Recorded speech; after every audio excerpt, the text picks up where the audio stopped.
This video was made possible by Brilliant, a math and problem-solving website that can help you achieve better grades. If you've ever watched a great play, you know the feeling of being totally immersed in an experience. The lights, costumes, music, and set are all designed to capture and hold your attention. Every actor knows their role inside out and is appropriately familiar with the roles of everyone else in the cast. A cast is a collection of individual actors, and the stage is the physical medium that unites them. This makes a show the emergent result of combining actors with a stage. In a well-executed play, there is a beautiful harmony within the actors, between the actors, and between the actors and the stage. This harmonious set of interactions is what captures our attention.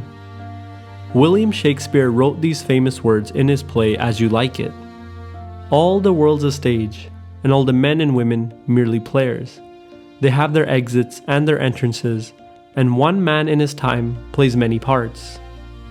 I hope to show that this metaphor is not only powerful, but perhaps even true, by using it as a framework to understand our capacity to focus.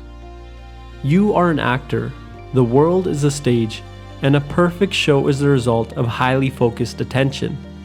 Therefore, we should not strive to be attentive, but rather we should strive to put on a perfect show. It's paramount then that we know our roles, seek the right show, and set the stage appropriately. An actor without a role will not star in a show. An actor who doesn't know the role well is doomed to put on a terrible show. Therefore, it's important that actors know their roles. Before an actor can find the right show to be a part of, they need to understand themselves. Everyone is born with a set of intrinsic desires and talents which are unique to them. When they act on these desires, they build up a fountain of knowledge which helps them obtain what's pleasurable and avoid what causes suffering. As a result, everything in the world becomes imbued with meaning, and this meaning need not have a cosmic significance. When you look at a cup, you don't see it in terms of its material structure. In other words, you don't say that it's a cylindrical glass object. Rather, you see it in terms of its function, a carrier of liquid pleasure. But if you're enjoying a cocktail in a bar and someone threatens to fight you, your role changes from that of a customer to that of a fighter. As your role changes, the meaning you assign to the world changes, and the glass goes from a carrier of liquid pleasure to a weapon to avoid suffering. In a very real sense, the roles we select structure how we perceive the world.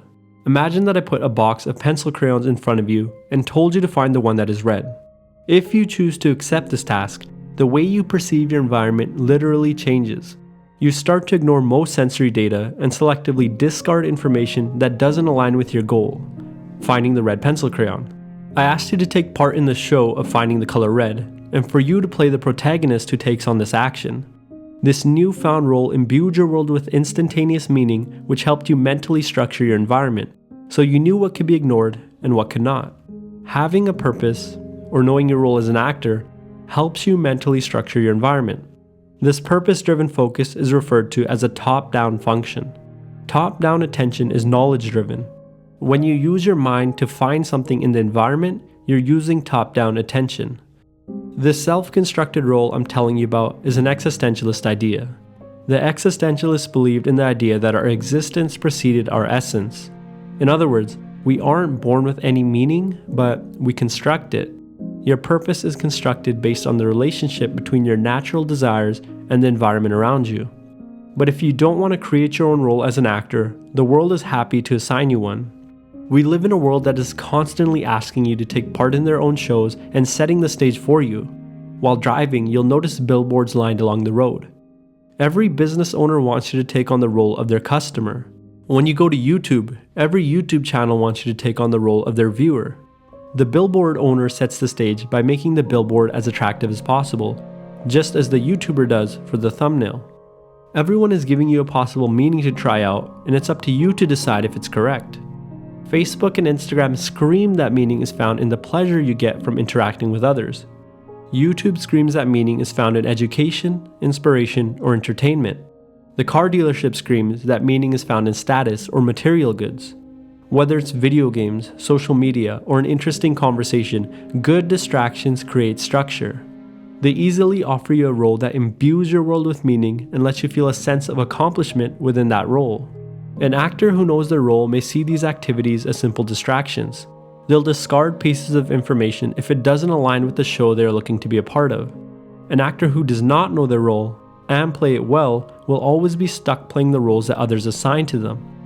Facebook is designed to be distracting, and it is, but only insofar as you lack a greater purpose for avoiding it. Once you know your role as an actor, it's easier to choose which shows you want to play a role in. If it's a one-man show, such as studying by yourself for a test, things are really easy. Just set the stage and get going. But if the show requires multiple people, it's important to choose a cast that you harmonize well with. For example, if you're an engineer who wants to positively impact the world, you may join a startup of other engineers who are all working together to build environmentally friendly cars. Each individual engineer may have joined the company for slightly different reasons, but their reasons harmonize well with each other and with the grand reason of producing environmentally friendly cars. Once you know your role and choose a show, it's time to set the stage. When a stage is being designed, every detail must be thought of and revised to ensure that it captures the attention of all audience members. When actors are performing live, they want to make sure that the entire audience forgets about whatever is going on in their own lives and just enjoying the moment. They want to make it hard for you to think about anything other than the show. The lights, the music, the choreography, and the outfits are all designed in support of this goal. In other words, the actors want to drive attention from the bottom up. Bottom-up attention is stimulus-driven. Imagine an ambulance speeding past you with its sirens blaring. The loud noise and the bright lights would immediately catch your attention. Bottom-up systems are largely unconscious, involuntary, and more powerful than top-down systems. All performances try to capture attention from the bottom up, even lecture halls. Lecture halls are set up with all the seats facing one direction, towards the professor. The professor often has visuals that he wants to show you, so a giant screen is placed behind him on the wall. The screen is behind him so that everyone can see it, but also because he is the intermediary between you and that knowledge. The lecture hall is a stage, and it's set up in such a way so that every actor can easily and correctly assume their role. You probably have a room in your house with a TV in it, and all of the couches pointed towards it. The room is a stage that screams its purpose. I exist to comfort and entertain. YouTubers also try to drive bottom-up attention. We design our thumbnails and our titles to capture your attention unexpectedly and get you to click. Without the proper stage, it's hard to capture focus. Imagine going to a concert where all the seats were facing each other and not the stage. The music was too quiet, and all the lights were on. It would be a difficult show to enjoy.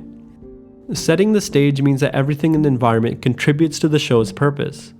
For example, you can set up a computer desk in your room or a small office in your home.